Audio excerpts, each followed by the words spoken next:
Now in this video, I will be explaining why I do not observe or celebrate Kwanzaa.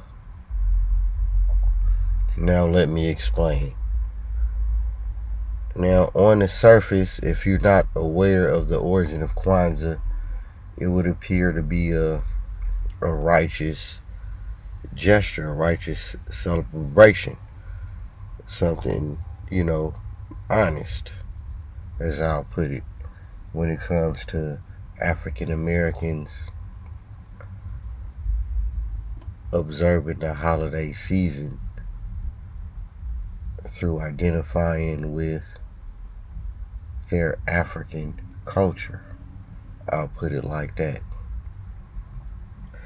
But when you know the origin of Kwanzaa and what it was for, you would cease to celebrate it.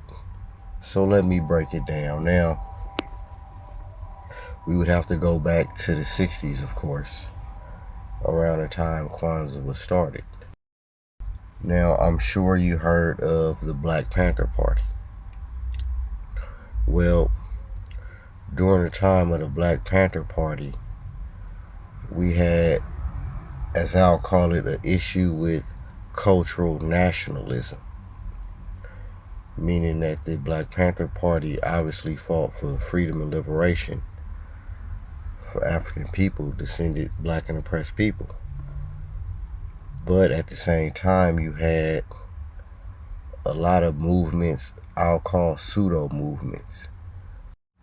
There were movements that put the emphasis on the African culture, but they didn't speak on the whole issue of getting off the plantation, as I'll put it, and fighting for rights.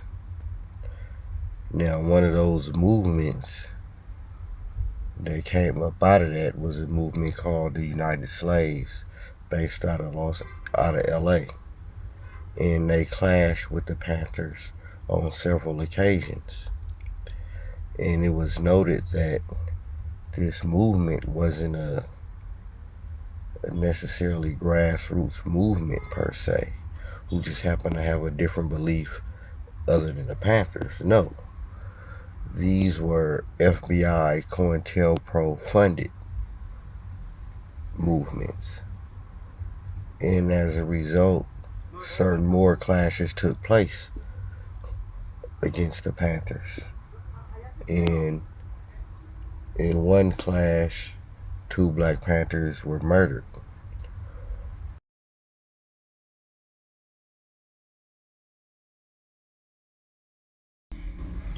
So,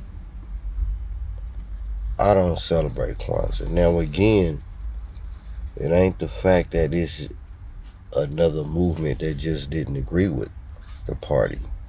No, this was FBI funded.